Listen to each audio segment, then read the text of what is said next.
Hello examiner family. എൻ്റെ എല്ലാ +2 മക്കളുടെയും ഒരു മെയിൻ ആയിട്ടുള്ള പ്രശ്നമാണ് മിസ്സേ പഠിക്കാൻ ഒരുപാട് കാര്യങ്ങളുണ്ട് അല്ലേ. +2 ഒക്കെ സ്റ്റാർട്ട് ചെയ്യാനായി എല്ലാവരും പറയുന്നുണ്ട് +2 ഭയങ്കര ക്രൂഷ്യൽ ആയിട്ടുള്ള ഇയർ ആണ്.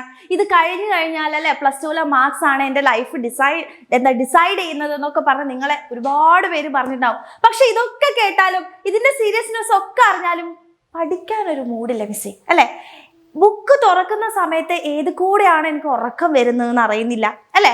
പഠിക്കാൻ എന്തൊക്കെ ശ്രമിച്ചു കഴിഞ്ഞാൽ ഒരു 5 minutes 10 minutes എൻ്റെ ബുക്ക് വായിക്കുമ്പോഴേക്കും എനിക്ക് എന്താണ് പഠിക്കാനുള്ള ആ മൂഡ് അങ്ങ് പോയി കിട്ടും അല്ലെ. ഇതെല്ലാവർക്കും ഉള്ള ഒരു പ്രശ്നമാണ്. എല്ലാവർക്കും അല്ല, മെജോറിറ്റി ഓഫ് ദ എന്താണ് കുട്ടികൾക്കുള്ള അല്ലെങ്കിൽ നമ്മുടെ +2 അല്ലെങ്കിൽ പഠിക്കുന്ന എല്ലാവർക്കും ഉള്ള ഒരു പ്രശ്നമാണ് ഈ ഒരു പഠിക്കാൻ മൂഡില്ലായ്മ അല്ലെ.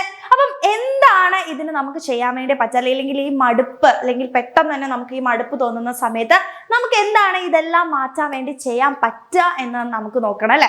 അപ്പൊ അതിനു മുമ്പ് എന്തുകൊണ്ടൊക്കെയാണ് നിങ്ങൾക്ക് ഈ ഒരു പഠിക്കാൻ മൂഡില്ലാതെ വരുന്നത് എന്നുള്ള കാര്യം മിസ് പറയാം. അതിന് ഹെൽപ്പ് ചെയ്യാനാണ് മിസ് ഇവിടെ ഇരിക്കുന്നത് അല്ലെ.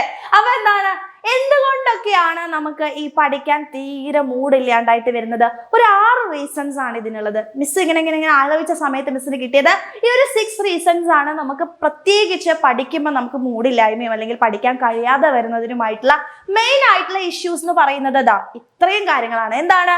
when you have taken a long gap to study അല്ലെ. നമ്മൾ എന്താണ് പഠിക്കാൻ വേണ്ടിയിട്ട് ഒരുപാട് ഗ്യാപ്പ് എടുക്കുക. ചിലപ്പോൾ നിങ്ങൾ ആലോചിച്ച് നോക്കുക, +1 കഴിഞ്ഞിട്ട് +2ലേക്ക് വരികയാണ് അല്ലെ. അപ്പൊ നിങ്ങൾക്ക് അറിയാം +1ന്റെ എക്സാം ഒക്കെ കഴിഞ്ഞു കഴിഞ്ഞാൽ നിങ്ങൾ എല്ലാവരും ഫുൾ ഓൺ ജോളിയായി അല്ലെ. ഇനിയിപ്പോ ഒന്നും പഠിക്കേണ്ട ആവശ്യമില്ല എന്നൊക്കെ പറഞ്ഞ് നമ്മൾ ഒരു 1 month 2 month അങ്ങ് ബ്രേക്ക് എടുക്കും അല്ലെ. ബ്രേക്ക് എടുത്ത് കഴിഞ്ഞ് നമ്മൾ +2ലേക്ക് എത്തുന്ന സമയത്ത് നമുക്ക് ആ ഒരു സുഖം പിടിച്ചിട്ടുണ്ടാവും എന്നൊക്കെ നമ്മൾ പറയും അല്ലെ. വെറുതെ ഇരുന്ന് ഫോണിലൊക്കെ രാവിലെ തൊട്ട് വൈകിട്ട് വരെ ഇൻസ്റ്റഗ്രാം ഒക്കെ നോക്കി ഇങ്ങനെ ഇരിക്കുമ്പോൾ അല്ലെ നമുക്ക് ഭയങ്കര ഒരു സുഖമാണ്. ആ ഒരു സുഖം പിടിച്ചു പോയി കഴിഞ്ഞു കഴിഞ്ഞാൽ പിന്നെ നമുക്ക് ഭയങ്കര ബുദ്ധിമുട്ടാണ്. അപ്പൊ നമ്മളൊരു ലോങ് ഗ്യാപ്പ് നമ്മൾ പഠിക്കാൻ വേണ്ടി എടുത്തു കഴിഞ്ഞാൽ ഇഷ്യൂ ആണ്. അതുപോലെ തന്നെ അടുത്തത് എന്താണ്, നമുക്ക് പഠിക്കാൻ അല്ലെങ്കിൽ പഠിക്കാൻ വേണ്ടി നമ്മൾ തുടങ്ങുകയാണ്, പക്ഷെ നമുക്കൊന്നും മനസ്സിലാവുന്നില്ല അല്ലെങ്കിൽ നമുക്ക് അതിനെപ്പറ്റി കംപ്ലീറ്റ് നോളേജ് ഇല്ലാതിരിക്കുമ്പോൾ നമുക്ക് പെട്ടെന്ന് മടുക്കും അല്ലെങ്കിൽ മൂഡ് ഇല്ലാണ്ടായി പോലെ. ഒരു സാധനം പഠിക്കാൻ വേണ്ടി നമ്മൾ ബുക്ക് എടുക്കുകയാണ്, അതിനെപ്പറ്റി നമുക്ക് ഒന്നും അറിയില്ല അല്ലെങ്കിൽ ഇനഫ് നോളേജ് ഇല്ല എന്നുണ്ടെങ്കിലും നമുക്ക് വേഗം മടുക്കാനുള്ള ചാൻസ് വളരെ കൂടുതലാണ്. അടുത്ത പ്രശ്നം എന്ന് പറയുന്നത് എന്താണ്, നമുക്ക് അറിയില്ല എങ്ങനെയാണ് നല്ലപോലെ പഠിക്കാൻ അല്ലെ. ചിലവർ വെറുതെ NCERT ടെക്സ്റ്റ് ബുക്ക് ഒക്കെ എടുത്തങ്ങ് ഞാൻ ഇന്ന് ഫിസിക്സ് പഠിച്ചേക്കാം എന്ന് വിചാരിച്ചിട്ട് എന്ത് ചെയ്യാണ്, NCERT ടെക്സ്റ്റ് ബുക്ക് ഒക്കെ എടുത്തങ്ങ് വായിക്കാൻ വേണ്ടി തുടങ്ങുകയാണ്. എന്തെങ്കിലും നടക്കും? അതൊന്നും ഒരിക്കലും ഫിസിക്സിന് വർക്ക് ചെയ്യാത്തൊരു കാര്യമാണല്ലേ. അപ്പം ഫിസിക്സ് എങ്ങനെ നമ്മൾ അപ്രോച്ച് ചെയ്യണം, അല്ലെങ്കിൽ ഇപ്പൊ ബയോളജി ആണെന്നുണ്ടെങ്കിൽ നിങ്ങൾക്ക് NCERT ടെക്സ്റ്റ് ബുക്ക് എടുത്തു കഴിഞ്ഞാൽ കുറച്ചും കൂടെ കാര്യങ്ങളൊക്കെ മനസ്സിലാക്കാൻ പറ്റും. അപ്പോൾ ഓരോ സബ്ജക്ട്സിനെയും എങ്ങനെയാണ് അപ്രോച്ച് ചെയ്യേണ്ടത് അല്ലെങ്കിൽ എങ്ങനെയാണ് സ്റ്റഡി ചെയ്യേണ്ടത് എന്നുള്ള ആ ഒരു മെത്തേഡ് അറിയാതിരിക്കുമ്പോഴും നമുക്ക് പെട്ടെന്ന് എന്ത് ചെയ്യാൻ പറ്റും, അല്ലെങ്കിൽ നല്ലപോലെ പഠിക്കാൻ പറ്റാത്ത ഒരവസ്ഥ വരും. അപ്പോഴാണ് ഈ മൂഡില്ലായ്മയും അല്ലെങ്കിൽ നമുക്ക് പഠിക്കാനും മടുപ്പ് തോന്നുന്നതിനും ഒക്കെ ഉള്ള കാരണം എന്ന് പറയുന്നത് അതും കൂടെയാണ് അല്ലെ. നമുക്ക് എങ്ങനെ പഠിക്കണം എന്നറിയില്ല അല്ലെ. അടുത്തത് എന്താ പ്രശ്നം, ഒരുപാട് അല്ലെ വേറെ എന്തെങ്കിലും പണികൾ ഉണ്ടാവും. അതായത് ഇപ്പൊ പഠിക്കാൻ വേണ്ടി ഇരിക്കും, അല്ലെങ്കിൽ പഠിച്ചു കഴിഞ്ഞ ഒരു 5 minutes കഴിയുമ്പോൾ ചിലപ്പോൾ ഫ്രണ്ട്സ് വിളിച്ചിട്ട് പറയും എടാ നമുക്ക് ഇങ്ങോട്ടേക്ക് പോവാം അല്ലെ, അല്ലെങ്കിൽ നമുക്ക് ഇങ്ങോട്ടേക്ക് കറങ്ങാൻ വേണ്ടി പോവാം, അല്ലെങ്കിൽ ഒരു സിനിമയ്ക്ക് പോവാം എന്നൊക്കെ പറഞ്ഞ് നമ്മുടെ ഫ്രണ്ട്സ് വിളിക്കും അല്ലെ. അപ്പൊ നമുക്ക് ഒരുപാട് കാര്യങ്ങൾ ചെയ്യാനുണ്ടാവുമ്പോൾ നമുക്ക് എന്താണ് പിന്നെ നമുക്ക് ആലോചന അതന്നെയല്ലേ, ഇത് കഴിഞ്ഞിട്ട് വേണം എനിക്ക് പഠിക്കാൻ വേണ്ടി അല്ലെ, എന്താണ് സിനിമയ്ക്ക് പോകാൻ വേണ്ടി എന്നൊക്കെ പറഞ്ഞിട്ട് നമ്മളിങ്ങനെ ഒരു മൈൻഡിലേക്ക് നമ്മൾ പോകും. അല്ലെങ്കിൽ നമുക്ക് ഇനി കുറേ വർക്ക്സ് ചെയ്യാനുണ്ടെങ്കിലും നമുക്ക് അല്ലെ ലീസ്റ്റ് ഇൻട്രസ്റ്റ് ആയിട്ടുള്ള സാധനങ്ങളോട് പിന്നെ തീരെ ഇൻട്രസ്റ്റ് ഉണ്ടാവില്ല എന്നുള്ള പറയുന്ന അവസ്ഥയായിരിക്കും ഉണ്ടാവുക. അപ്പം ബാക്കിയുള്ള വേറെ കുറെ വർക്കുകൾ നമ്മുടെ അപ്പുറത്തും ഇപ്പുറത്തും കാണുകയാണെന്നുണ്ടെങ്കിലും നമുക്ക് ഈ ഒരു മടുപ്പ് വരാനുള്ള ചാൻസ് ഉണ്ട്. അടുത്ത പ്രശ്നം എന്താണ്, when you have to study a seemingly boring subject അല്ലെ. നമുക്ക് ഇഷ്ടമല്ല, ചിലവർക്ക് എല്ലാ സബ്ജക്ട്സും ഒരുപോലെ ഇഷ്ടം ഉണ്ടാവില്ല അല്ലെ. ചിലർക്ക് ഫിസിക്സ് ഭയങ്കര ഇഷ്ടമായിരിക്കും, പക്ഷെ ഫിസിക്സ് തീരെ തലയിൽ കയറാത്ത അല്ലെങ്കിൽ ഇഷ്ടമില്ലാത്ത ആൾക്കാരും ഒരുപാട് പേരുണ്ടാവും. അപ്പം നമുക്ക് ഇഷ്ടമല്ല എന്ന് നമ്മുടെ മനസ്സിൽ നമ്മൾ ഉറപ്പിച്ചു കഴിഞ്ഞു, ഫിസിക്സ് എനിക്ക് ഇനി തലയിൽ കയറത്തില്ല അല്ലെ. അപ്പൊ പക്ഷെ ഫിസിക്സ് നമുക്ക് പഠിച്ചേ പറ്റത്തുള്ളൂ. അപ്പൊ നമ്മളൊരു ബോറിംഗ് ആയിട്ടുള്ള അല്ലെങ്കിൽ നമുക്ക് ഇഷ്ടമില്ലാത്ത ഒരു സബ്ജക്റ്റിലെ നമ്മുടെ മനസ്സിന് തീരെ ഇഷ്ടമില്ലാത്ത ഒരു സബ്ജക്റ്റിനെ പിടിച്ച് നമ്മൾ പഠിക്കാൻ വേണ്ടി ശ്രമിക്കും. എന്താ പ്രശ്നം, നമുക്ക് ബോറിംഗ് കൂടും അല്ലെ. കാരണം നമ്മൾ ഓൾറെഡി നമ്മുടെ മൈൻഡിൽ നമ്മൾ സെറ്റ് ചെയ്തു ഇത് എനിക്ക് തലയിൽ കയറാത്ത ഒരു സബ്ജക്റ്റ് ആണ് അല്ലെങ്കിൽ എനിക്ക് ബോർ അടിക്കുന്ന ഒരു സബ്ജക്റ്റ് ആണ്. അപ്പൊ പിന്നെ അങ്ങനെ നമ്മുടെ മൈൻഡിൽ സെറ്റ് ചെയ്ത് കഴിഞ്ഞു കഴിഞ്ഞാൽ പിന്നെ നിങ്ങൾ എത്ര ശ്രമിച്ചു കഴിഞ്ഞാലും എത്ര സിമ്പിൾ ആയിട്ടുള്ള ഒരു ടോപ്പിക് ആണെങ്കിൽ പോലും നിങ്ങൾക്ക് അത് ഭയങ്കര ബോറിംഗ് ആയിട്ടും അതുപോലെ തന്നെ എനിക്കൊന്നും മനസ്സിലാവുന്നില്ല എന്നുള്ള ഒരു ഫീൽ വരാനുള്ള ചാൻസ് ഉണ്ട്. അതാണ് മെയിൻ ആയിട്ടുള്ള പ്രശ്നം. അപ്പൊ ഒരു സബ്ജക്റ്റിനോടും വ്യക്തിപരമായിട്ട് നമ്മൾ എന്ത് ചെയ്യരുത്, ബോർ എന്നുള്ള ഒരു സാധനം നമ്മുടെ മൈൻഡിൽ കയറ്റരുത് കേട്ടോ. അടുത്തത് എന്താണ്, when you are getting disturb അല്ലെ, നിങ്ങൾ ആലോചിച്ച് നോക്കുക, നമ്മളുടെ വീട്ടിൽ ഭയങ്കര ശബ്ദമാണ് അല്ലെ, ശബ്ദത്തിനിടെ എല്ലാവരും സംസാരിച്ചു കൊടുക്കുന്നതിന് ഇടയിൽ ഒരു മുക്കിൽ പോയിട്ട് നമ്മൾ പഠിക്കാനിരിക്കുവാണെങ്കിൽ നമുക്ക് ഓഫ് കോഴ്സ് ഡിസ്റ്റർബ്ഡ് ആവും അല്ലെ. അല്ലെങ്കിൽ വീട്ടിൽ TV ഒക്കെ ഇട്ടിരിക്കുന്ന സമയത്ത് നല്ല സൗണ്ടിൽ TV ഇട്ടിട്ടാണ് നിങ്ങൾ സൈഡിൽ പോയിട്ട് പഠിക്കുന്നെങ്കിൽ ആ പുറത്തുള്ള ആ ശബ്ദങ്ങളെല്ലാം അല്ലെ നമ്മൾ പഠിക്കാനിരിക്കുന്ന സമയത്ത് മൊത്തം ഡിസ്റ്റർബൻസ് ആണെന്നുണ്ടെങ്കിൽ നമുക്ക് പഠിക്കാൻ കൃത്യമായിട്ട് പറ്റില്ല അല്ലെ. അപ്പൊ ഇതൊക്കെയാണ് അല്ലെങ്കിൽ മെയിൻ ആയിട്ടുള്ള ഇത്രയും റീസൺസ് കൊണ്ടാണ് നമുക്ക് കൃത്യമായിട്ട് എന്ത് ചെയ്യാൻ പഠിക്കാൻ ഒരു മൂഡ് കിട്ടാത്തതിന്റെ കാരണം എന്ന് പറയുന്നത്. അപ്പൊ നമ്മൾ ഇനി ഇതൊക്കെ മാറ്റാൻ എന്താണ് ചെയ്യേണ്ടത് അല്ലെ? നല്ലപോലെ ഇൻട്രസ്റ്റോട് കൂടെ പഠിക്കണം എന്നുണ്ടെങ്കിൽ നമ്മൾ ഇനി എന്ത് ചെയ്യണം എന്നുള്ളതാണ് നമുക്ക് അറിയേണ്ടത് അല്ലെ. അപ്പൊ മെയിൻ ആയിട്ട് നമ്മൾ എന്താ ചെയ്യേണ്ടത്, നമുക്ക് എന്തൊക്കെ ചെയ്യാനുണ്ട് അല്ലെ. ഇപ്പൊ സ്കൂൾ തുറക്കുകയാണെന്നുണ്ടെങ്കിൽ നമുക്കറിയാം ഈ 6 സബ്ജക്ട്സ് ആണ് നമുക്ക് പഠിക്കാനുള്ളത്. അതിന്റെ കൂടെ തന്നെ നമുക്ക് ഇമ്പ്രൂവ്മെന്റ് ഒരുമിച്ച് കൊണ്ടുപോകാനുണ്ട് അല്ലെ. അപ്പം എന്തൊക്കെയാണ് എൻ്റെ ഗോളുകൾ അല്ലെങ്കിൽ എന്തൊക്കെയാണ് എനിക്ക് ചെയ്യാനുള്ള വർക്കുകൾ എന്ന് ആദ്യം തന്നെ നിങ്ങളൊരു കുട്ടി നോട്ട് പാഡ് എടുക്കുക, അതിൽ നോട്ട് ചെയ്ത് വെക്കുക. ഓരോ ദിവസവും നിങ്ങൾക്ക് അന്ന് കംപ്ലീറ്റ് ചെയ്യാനുള്ള വർക്കുകൾ നമ്മൾ ആദ്യം തന്നെ എന്ത് ചെയ്യുക, ലിസ്റ്റ് ഔട്ട് ചെയ്ത് വെക്കുക. അല്ലെങ്കിൽ പഠിക്കാനുള്ള സാധനങ്ങൾ എന്തൊക്കെയാണ് അല്ലെ. ചിലപ്പോൾ ബയോളജി പഠിക്കാനുണ്ടാവും, ചിലപ്പോൾ ബയോളജിയുടെ ടെസ്റ്റ് പേപ്പർ ഉണ്ടായിരിക്കും. അപ്പൊ ഫിസിക്സ് എന്താണ്, ഓരോ സബ്ജക്ട്സിലും എന്തൊക്കെയാണ് പഠിക്കാനുള്ളതെന്ന് ആദ്യം നോട്ട് ചെയ്യുക. എന്നിട്ട് നമുക്ക് പ്രയോറിറ്റൈസ് ചെയ്തിട്ട് അത് പഠിക്കുക എന്നുള്ളതാണ് നമ്മൾ ആദ്യം ചെയ്യേണ്ടത്. അപ്പൊ ആദ്യം എന്താ ചെയ്യേണ്ടത്, റൈറ്റ് എ വർക്ക് ലിസ്റ്റ് അല്ലെ. എന്താണ് പഠിക്കേണ്ടത് എന്നുള്ളത് നോക്കുക. അതിനുശേഷം നിങ്ങൾ എല്ലാവരും പഠിക്കാൻ വേണ്ടിയിട്ട് ഒരു ടേബിൾ അല്ലെങ്കിൽ പഠിക്കാൻ നമുക്ക് എവിടെയാണോ സൗകര്യം നല്ല ലൈക്കബിൾ ആയിട്ടുള്ള ഒരു സ്പേസ് നമ്മൾ കണ്ടെത്തുക. ഇനി നിങ്ങളുടെ പഠിക്കുന്ന ടേബിളിൽ കൊണ്ടുപോയിട്ട് ഫുൾ വൃത്തികേടാക്കി വെച്ചിരിക്കുകയാണെന്നുണ്ടെങ്കിൽ നമുക്ക് ആ സ്ഥലത്ത് പോയിട്ട് ഇരിക്കാൻ പോലും പറ്റില്ല. ഫുൾ ഓൺ ഡിസോർഡർ ആയിട്ട് ഓരോ സാധനങ്ങളും അവിടെ ഇവിടെയൊക്കെ വെച്ച് കഴിഞ്ഞാൽ തന്നെ നമുക്ക് ആ സ്ഥലത്ത് പോയിട്ട് ഇരിക്കാൻ പറ്റില്ല. അപ്പൊ നിങ്ങൾ എന്ത് ചെയ്യണം, നമുക്ക് ഇഷ്ടം തോന്നുന്ന പോലെ അല്ലെങ്കിൽ അവിടെ എനിക്ക് ഇരിക്കണം എന്നുള്ള ഒരു ഇഷ്ടം തോന്നുന്ന പോലെ നിങ്ങളുടെ ടേബിൾ നിങ്ങൾ സെറ്റ് ചെയ്ത് വെക്കുക. ഇനിയിപ്പോൾ ടേബിൾ എല്ലാവർക്കും ഉണ്ടാവണമെന്നില്ല. അപ്പൊ നിങ്ങൾ എവിടെയാണോ പഠിക്കാനിരിക്കുന്നത് അത് നിങ്ങൾക്ക് ലൈക്കബിൾ ആയിട്ടുള്ള അല്ലെങ്കിൽ ഒരു ഇൻട്രസ്റ്റിംഗ് ആയിട്ടുള്ള ഒരു സ്പേസ് ആക്കി മാറ്റാൻ വേണ്ടി ശ്രമിക്കുക. നല്ലപോലെ ഓർഡർ ആയിട്ട് അറേഞ്ച് ഒക്കെ ചെയ്ത് അല്ലെ നല്ലപോലെ വൃത്തിയായിട്ട് വെക്കുക എന്നുള്ളതാണ്.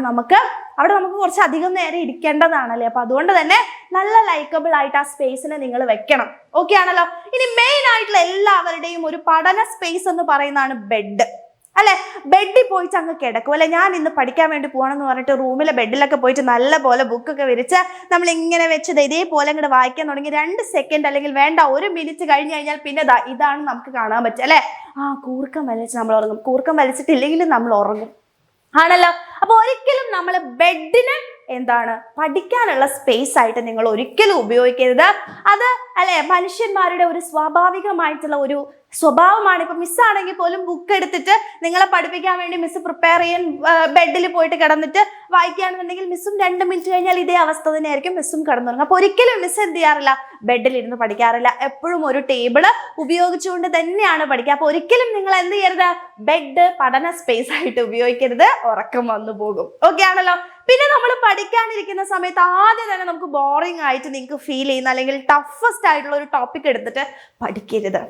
അപ്പൊ ആദ്യം തന്നെ സ്റ്റാർട്ട് ചെയ്യുമ്പോൾ തന്നെ നമുക്ക് ടഫായിട്ടുള്ള ഒരു സബ്ജക്ട് എടുത്ത് പഠിച്ചു കഴിഞ്ഞാൽ എന്താ പ്രശ്നം, പിന്നെ നമുക്ക് ആ വഴിക്ക് പോകാൻ വേണ്ടി തോന്നത്തില്ല അല്ലെ. നമുക്ക് പെട്ടെന്ന് തന്നെ മടുക്കും. നമ്മൾ എന്ത് ചെയ്യും, ഈ സ്പേസിലേക്ക് പോകും. വീണ്ടും ചിലപ്പോൾ ഇരുന്ന് അല്ലെ, നേരത്തെ കിടന്നുറങ്ങുന്നതിന്റെ സ്ഥലത്ത് ഇപ്പൊ നമ്മൾ ഇരുന്നുറങ്ങാൻ വേണ്ടി ശ്രമിക്കുക. അപ്പൊ ഒരിക്കലും നിങ്ങൾ എന്ത് ചെയ്യരുത്, don't study A boring or hard topic അല്ലെ.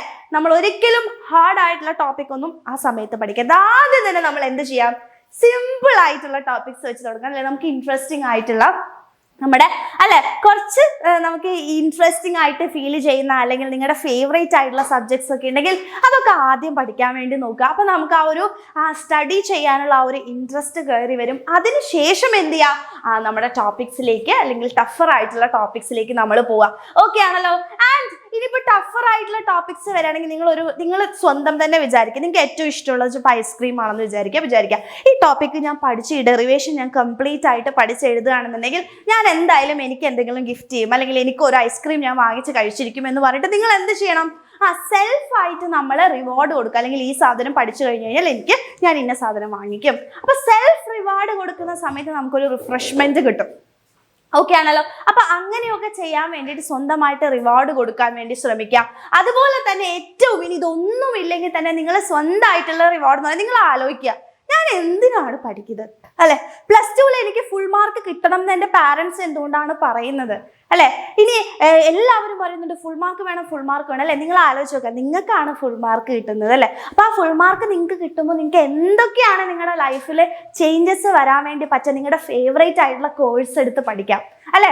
നോക്കൂ, നല്ല മാർക്ക് അല്ലെങ്കിൽ എൻട്രൻസ് ഒക്കെ ക്ലിയർ ചെയ്യുകയാണെങ്കിൽ നമ്മുടെ അല്ലെ, നിങ്ങൾക്ക് അറിയാം എൻട്രൻസ് ഒക്കെ ക്ലിയർ ചെയ്ത് നല്ല ഗവൺമെന്റ് കോളേജുകളിലൊക്കെ നിങ്ങൾ അല്ലെങ്കിൽ സെൻട്രൽ യൂണിവേഴ്സിറ്റിയിലൊക്കെ പഠിക്കുകയാണെങ്കിൽ അവിടെ ഒരു ഫ്രീഡം എന്ന് പറയുന്നത് തന്നെ അടിപൊളിയാണ്. നിങ്ങൾക്ക് ഇഷ്ടമുള്ള പോലെ നിങ്ങൾക്ക് അടിപൊളിയായിട്ട് ആ ഒരു ക്യാമ്പസ് ലൈഫ് നിങ്ങൾക്ക് എൻജോയ് ചെയ്യണമെന്നുണ്ടെങ്കിൽ നല്ല മാർക്കോട് കൂടി നല്ല ഒരു ഗവൺമെന്റ് കോളേജ് അല്ലെങ്കിൽ നല്ല ഒരു സെൻട്രൽ യൂണിവേഴ്സിറ്റിയിലുള്ള ഒരു കോളേജിലൊക്കെ ജോയിൻ ചെയ്യുകയാണെന്നുണ്ടെങ്കിൽ അതിൻ്റെ ഒരു എൻജോയ്മെന്റ് എന്ന് പറയുന്നത് വേറെ ലെവൽ തന്നെയാണ്.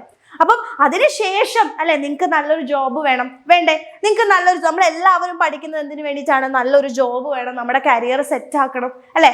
നിറയെ പൈസ സമ്പാദിക്കണം, നമുക്ക് ലൈഫ് സെറ്റ് ചെയ്യണം അല്ലെ? നമ്മൾ പറയും ബ്രാൻഡഡ് ആയിട്ടുള്ള ഡ്രസ്സുകൾ, ബ്രാൻഡഡ് ആയിട്ടുള്ള അല്ലെ, എനിക്ക് ഐഫോൺ വാങ്ങിക്കണം അല്ലെങ്കിൽ കാറുകൾ വാങ്ങിക്കണം, എനിക്ക് ബ്രാൻഡഡ് ആയിട്ടുള്ള ഡ്രസ്സുകൾ ഇടണം, ഇതൊക്കെ നിങ്ങൾക്ക് ആഗ്രഹം ഉണ്ടാവും ഇല്ല? എല്ലാവർക്കും ഉള്ള ആഗ്രഹങ്ങളാണ് ഇതൊക്കെ.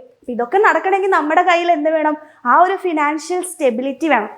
അപ്പോൾ ആ ഒരു ഫിനാൻഷ്യൽ സ്റ്റെബിലിറ്റി വേണമെങ്കിൽ ഇന്ന് നമ്മൾ വർക്ക് ചെയ്തേ പറ്റുള്ളൂ. അല്ലാതെ ഇന്ന് മടിച്ച് നടന്നു കഴിഞ്ഞ് കഴിഞ്ഞാൽ പിന്നെ നാളെ എനിക്ക് എന്തുകൊണ്ടാണ് ഞാൻ എവിടെ എത്താതായി പോയത് എന്ന് നമ്മൾ ആലോചിച്ച് നമുക്ക് വിഷമിക്കേണ്ട ആവശ്യമില്ല. ഇപ്പൊ നമുക്ക് അതിന് പറ്റിയ ഒരു അവസരം ഉണ്ടെന്നുണ്ടെങ്കിൽ നമ്മൾ അത് അടിപൊളിയായിട്ട് തന്നെ ചൂസ് ചെയ്യുക അല്ലെങ്കിൽ അതുപോലെ അത് യൂസ് ചെയ്യുക. ഓക്കെ, അതാണ് നമ്മളെ ചെയ്യേണ്ടത്. അപ്പം നമുക്ക് എന്തിനാണ് നമ്മൾ ഈ പഠിക്കുന്നത് എന്നുള്ളൊരു ബോധം ആദ്യം തന്നെ നമ്മുടെ ഉള്ളിൽ സിൻസിയർ ആയിട്ടുണ്ടെന്നുണ്ടെങ്കിൽ ഒരിക്കലും നമുക്ക് പഠിക്കാതിരിക്കാൻ പറ്റത്തില്ല. നമുക്ക് ഒരു സബ്ജക്ട്സും ബോറിംഗ് ആയിട്ട് തോന്നത്തില്ല. അപ്പൊ അതുകൊണ്ട് തന്നെ നിങ്ങൾ അടിപൊളിയായിട്ട് ഇങ്ങനെ തന്നെ പഠിച്ചു നോക്കൂ. എന്തായാലും അതിൻ്റെ ഒരു ഡിഫറൻസ് നിങ്ങളിൽ ഉണ്ടായിരിക്കും. ഓക്കെ, അപ്പൊ നിങ്ങളെ ഹെൽപ്പ് ചെയ്യാൻ അത്രയും ബോറിംഗ് ആയിട്ടുള്ള നിങ്ങൾക്ക് ഏതെങ്കിലും സബ്ജക്ട്സ് ഉണ്ടെങ്കിൽ ഏതെങ്കിലും ടഫർ ആയിട്ടുള്ള ടോപ്പിക്സ് ഈസി ആക്കി തരാനാണ് ഇവിടെ എക്സാമിനർ ഉള്ളത്. എക്സാമിനറിന്റെ ക്ലാസ്സസ് ഒക്കെ കണ്ട് പഠിക്കാം, എക്സാമിനറിന്റെ ക്ലാസ്സസ് ഫോളോ ചെയ്യാം, നമ്മൾ പറയുന്നത് പോലെ ചെയ്യുക. ഉറപ്പായിട്ടും നിങ്ങൾക്ക് ഫുൾ മാർക്കിലേക്ക് എത്താൻ വേറെ എങ്ങോട്ടേക്ക് നിങ്ങൾ പോകേണ്ട ആവശ്യമില്ല. ഓക്കെ, അപ്പൊ അടിപൊളിയായിട്ട് തന്നെ പഠിക്കുക. ഇങ്ങനെ എന്തെങ്കിലും മിസ്റ്റേക്സ് നിങ്ങൾ ചെയ്യുന്നുണ്ടെങ്കിൽ അതൊക്കെ എന്ത് ചെയ്യുക, മാറ്റാൻ വേണ്ടി തുടങ്ങുക. ഇനി ഈ ഒരു വർഷം നമുക്ക് അടിപൊളിയായിട്ട് പഠിച്ചു കഴിഞ്ഞാൽ ഉറപ്പായിട്ട് നമുക്ക് ഫുൾ മാർക്കിലേക്ക്, ഫുൾ A+ എത്താൻ പറ്റും. ഓഫ് കോഴ്സ് ഒരു 90% നമുക്ക് എല്ലാവർക്കും വാങ്ങിച്ചെടുക്കാൻ വേണ്ടി പറ്റും. അപ്പം അടിപൊളിയായിട്ട് പഠിക്കുക. എൻ്റെ മക്കൾക്ക് എല്ലാവർക്കും എക്സാമിനർ ഫാമിലി നിങ്ങളുടെ കൂടെ തന്നെ ഉണ്ട്. അപ്പോൾ +2 നമുക്ക് അടിച്ചു പൊളിക്കാം. All the very best.